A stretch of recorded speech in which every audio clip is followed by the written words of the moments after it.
ଠକି ବସିଲେ ଠକିଯିବ। ଗୋଟିଏ ଗାଁରେ ଆଈ ନାତୁଣୀ ହୋଇ 2 ଜଣ ଥାନ୍ତି। ସେମାନେ ଭାରି ଦୁଃଖରେ ଚଲୁଥାନ୍ତି। ସେମାନେ ଆଗେ ବଡ଼ ଧନୀ ଥିଲେ। ବେପାର ବଣିଜ କରି ବୁଢ଼ୀର ପୁଅମାନେ କୋଟି କୋଟି ଟଙ୍କା ରୋଜଗାର କରୁଥିଲେ। ସୁନା ଥାଳିରେ ଖାଉଥିଲେ। ଘରେ ଘିଅ ମହୁ ବହି ଯାଉଥିଲା। କିନ୍ତୁ ସବୁଦିନ ତ ସମାନ ଯାଏନି।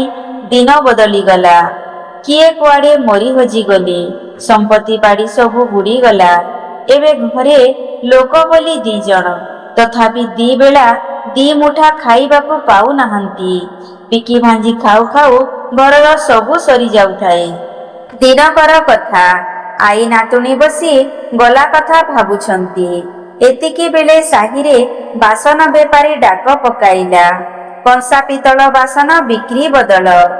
କଥା କ'ଣ କି ସେ ଦିନ ନଈ ସେପାରି ସହରରୁ 2 ଜଣ ବାସନ ବେପାରୀ ସେ ଗାଁକୁ ଆସିଥିଲେ।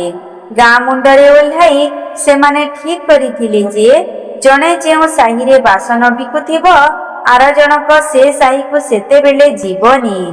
ସେ ଭିତରୁ ଜଣେ ବଡ଼ ଠକ ଲୋକ ଥିଲା। ସେ ପ୍ରଥମେ ଏହି ଆଈ ନାତୁଣୀଙ୍କ ସାହିକୁ ବାସନ ବିକି ଆସିଥାଏ। ବାସନବାଲାର ଡାକ ଶୁଣି ଆଈ ନାତୁଣୀ ତାକୁ ଘରକୁ ଡାକିଲେ। ତାଙ୍କ ଘରେ କେଉଁ କାଳରୁ ଗୋଟିଏ ପୁରୁଣା ଫଟା ଥାଳି ଥାଏ। କାମରେ ନ ଲାଗି ସେ ଖଣ୍ଡିକ ଏମିତି କଳାକତରା ହୋଇ ଯାଇଥାଏ ଯେ କଂସା କି ପିତ୍ତଳ କି ଅନ୍ୟ କିଛି ଜମା ବି ବାରି ହେଉନଥାଏ। ବୁଢ଼ୀ ବାସନବାଲା ହାତକୁ ସେହି ଫଟା ଥାଳିଟି ବଢ଼ାଇ ଦେଲା।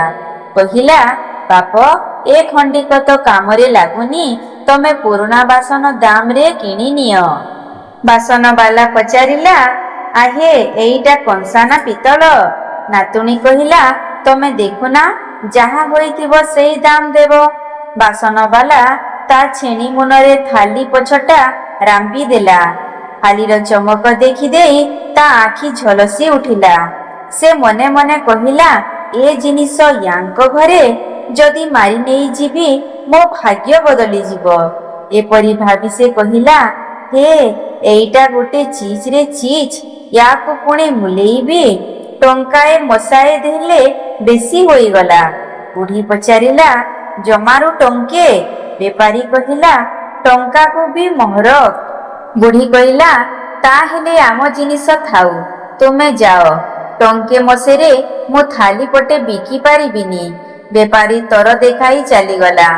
ଭାବିଲା, ଆର ସାହିରୁ ବୁଲି ଆସିଲେ ସେ ଆଈ ନାତୁଣୀଙ୍କୁ ପାଲରେ ପକାଇଦେବ। କିନ୍ତୁ ସେ ଚାଲିଯିବା ପରେ ପରେ ସେ ସାହିକୁ ଆର ବେପାରୀ ଜଣକ ଚାଲି ଆସିଲା। ତା ଡାକ ଶୁଣି ଏ ଆଈ ନାତୁଣୀ ତାଙ୍କୁ ମଧ୍ୟ ଥାଳିଟି ଦେଖାଇଲେ। ସେ ଥାଳିଟି ପରୀକ୍ଷା କରି କହିଲା, ମାଉସୀ, ଏ ଚିଜ କିଣିବାକୁ ମୋର ପାଖରେ ଧନ କାହିଁ? ବୁଢ଼ୀ ପଚାରିଲା, କି ଅବା ଚିଜଟାରେ ଯେ ଏ କଥା କହୁଛ?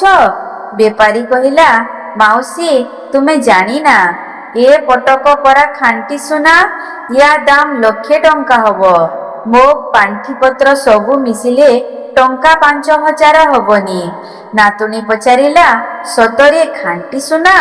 ଇଙ୍ଗିତ କରୁନା ତ? ବେପାରୀ କହିଲା, ସତ କହୁଛି, ଖାଣ୍ଟି ସୁନା। ତୁମେ ଏ ଥାଳି କୋଉଠୁ ପାଇଲ?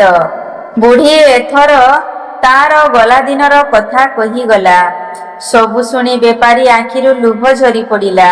ସେ ଯିବାକୁ ଉଠିବାରୁ ବୁଢ଼ୀ ତା ହାତ ଧରି ପକାଇଲା। କହିଲା, ବାପ, ତୁମେ ଯେଉଁ ସତ ପଦକ କହିଲ ସେ ପଦକ 1,00,000। ଯେତିକି ପାରୁଛ ସେତିକି ଦେଇ ତୁମେ ଏ ଥାଳି ନେଇଯାଅ। ବେପାରୀ ତାର ଟଙ୍କା ପଇସା ବାସନ କୁସନ ସବୁ ବୁଢ଼ୀକୁ ଦେଇଦେଲା। କହିଲା, ମାଉସୀ, ମୋର ପାଖରେ ତ ଆଉ ନାହିଁ। ଏତିକି ରଖିଥାଅ। ବାକି ଟଙ୍କା ମୁଁ ପରେ ଆଣିଦେବି। ବୁଢ଼ୀ ଭାରି ଖୁସି ହୋଇଗଲା। ବେପାରୀ ଥାଳିଟି ଧରି ନଈ କୂଳକୁ ଚାଲିଗଲା।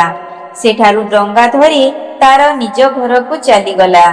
କିଛି ସମୟ ପରେ ଆଗର ଠକ ବେପାରୀ ଜଣକ ପୁଣି ଥରେ ସେ ସାହିକୁ ଆସିଲା।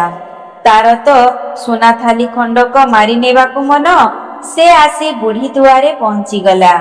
ଆଈ ନାତୁଣୀକୁ ଡାକି ସେ କହିଲା, ମୋର ଫେରିବାର ବେଳ ହୋଇଗଲା। କାହିଁ ସେ ଥାଳିଟି ବିକିବ ପରା? ଶୀଘ୍ର ଆଣ, ସେପଟେ ଡଙ୍ଗା ଛାଡ଼ିଦେବ। ବୁଢ଼ୀ କହିଲା, ତୁମେ ତ ଗୋଟେ ଟଙ୍କେ ମୋସେ ଦେବାକୁ କହିଲ। ବେପାରୀ କହିଲା, ଆହେ ଟଙ୍କେ ନହେଲେ 2 ଟଙ୍କା ନବ ଆଣ। ନାତୁଣୀ କହିଲା, ମୋଟେ 2 ଟଙ୍କା? ବେପାରୀ କହିଲା, ନହେଲେ 5 ଟଙ୍କା ନବ। ଆଉ କଣ, ଶୀଘ୍ର ଆଣ। ବୁଢ଼ୀ କହିଲା, ମୋଟେ 5 ଟଙ୍କା? ବେପାରୀ କହିଲା, ନହେଲେ 5 ଟଙ୍କା ନବ। ଆଣିଲ, ମୁଁ ଯାଏଁ। ଏପରି ବଢ଼ି ବଢ଼ି ବେପାରୀ 100 ଟଙ୍କା ଯାଏ ବଢ଼ିଗଲା। ପଡ଼ିଶା ଲୋକେ ଏ ଦର ହଙ୍କାହଙ୍କିର ଅର୍ଥ ବୁଝିପାରିଲେ ନାହିଁ। ସେମାନେ ପଚାରିବାରୁ ବୁଢ଼ୀ ସବୁ କଥା ବୁଝେଇ ଦେଇ ଶୁଣାଇ ଦେଲା ଯେ ଥାଳିଟି ଆର ବାସନ ବେପାରୀ କିଣି ନେଇ ଗଲାଣି। ସେ କଥା ଶୁଣି ଏ ବାସନ ବେପାରୀ ପାଟି କରି ଉଠିଲା, ଏଁ, ମୁଁ ମୁଲେଇଥିବା ଥାଳି ସେ କିପରି ନେଇଗଲା? ଏପରି ପାଟି କରି ସେ ନଈ କୂଳକୁ ଧାଇଁଲା। କିନ୍ତୁ ସେ ଗଲାବେଳକୁ ଘାଟରୁ ଡଙ୍ଗା ଛାଡ଼ି ଯାଇ ମଝି ନଈରେ ହେଲାଣି। ବିଚରା ହା ହତାଶ ହୋଇ ଚାହିଁ ରହିଲା।